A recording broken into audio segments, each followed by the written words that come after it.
The National Weather Service in Detroit, Pontiac has issued a severe thunderstorm warning for Monroe County in southeastern Michigan until 8:30 p.m.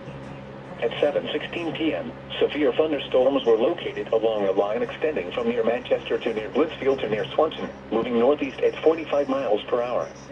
Hazard, 60 miles per hour wind gusts. Source, radar indicated.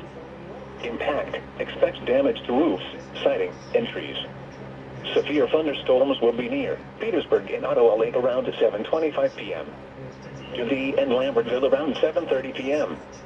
Milan, Temperance, and Ida around 7:35 p.m. Maybe around 7:40 p.m.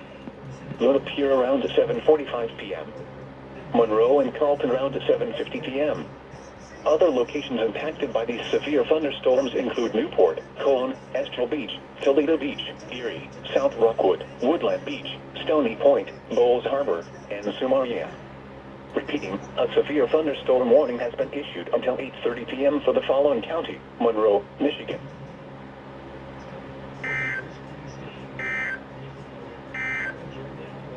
Here is the